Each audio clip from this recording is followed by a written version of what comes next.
I want to show you my travel bag. Look, it's got a patch from everywhere that I've been all around the world. I like this one the best. This is the Grand Canyon, and it says right there, established 1919. Yeah, because if you've ever experienced the timeless splendor that is the Grand Canyon, you'll probably find yourself saying, wow, this place looks like it's slightly over 100 years old. Yeah, I mean, this is that's some classic American arrogance right there, but you know what? I feel a similar way when I see this. Or this.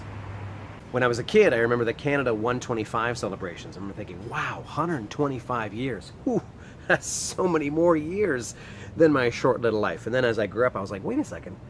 Canada is only 60 years older than my grandma? That doesn't sound right. And as I grew up, I was like, no, that's not actually right at all. In fact, it's kind of bordering on insulting in a way. I mean, a bunch of guys from Europe just show up and go, ah, yes, good thing we found this continent. Finally, it can begin. Starting now. Yeah, okay, but what about the 5 million people that already kind of live here, you know, with their own self-governance and equilibrium with nature and language and history? Yes, exactly. All of that doesn't count. Having said all of that, naturally, lots of feelings and opinions start to, you know, spark up leading up to Canada Day. Here's just 3 of them. 1, I love Canada and all its accomplishments, and we'll be celebrating those on July 1st. 2, I do love Canada, truly, but I'm feeling a little conflicted about Canada Day and what it even means. 3, I am not comfortable celebrating a day that commemorates the beginning of a genocide of a peaceful people.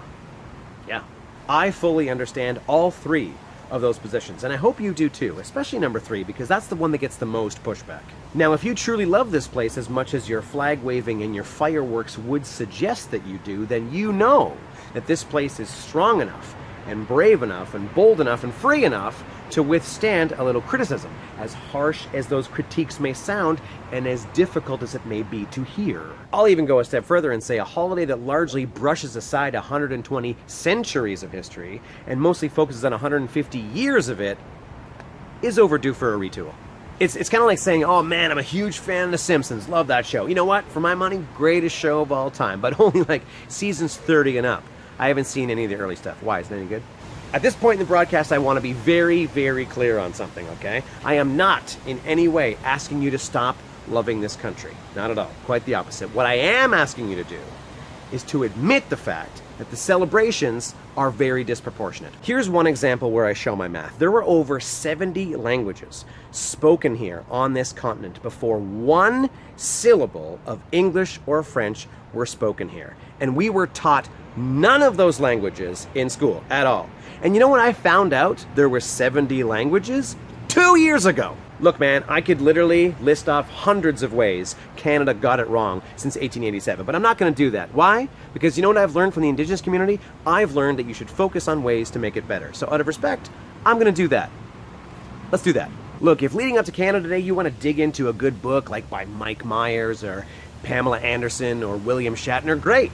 Good, do it. But make sure you balance it out with these guys too. And if you have a Canada Day playlist that's got Tragically Hip and Blue Rodeo and Rush and Tom Cochrane, Alanis Morissette and Avril Lavigne and Trooper on it, do you also have a playlist that's got Hallucination and Diggin' Roots and Willie Dunn and Jeremy Dutcher on it too?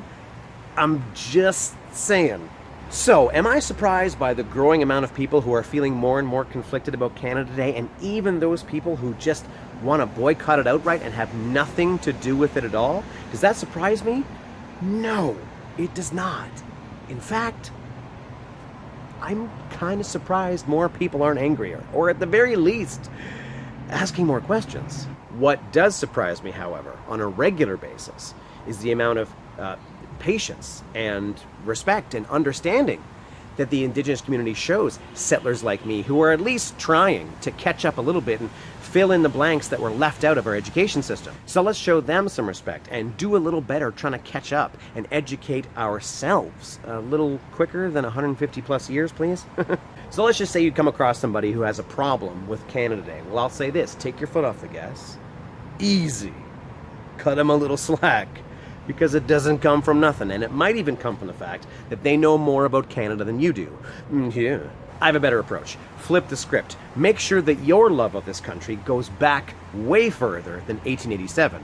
And make sure that your vision of this country and what you want it to be in the future contains a great deal of indigenous culture. So what am I thankful for or proud of on July 1st? I'll tell you. I'm thankful that our founding fathers' vision of this country was ultimately not realized. See, their vision of Canada was one that did not contain the rich and vibrant culture that existed here literally for centuries. They wanted that gone, and thankfully, they failed. And now we have nations, songs, traditions, communities, and stories just roaring back and finding their footing again here on Turtle Island. And that, well, that's just glorious. Yeah, really does my little red and white Canadian heart good. And dare I say, it's actually something worth waving a flag over. Things I wish I'd known.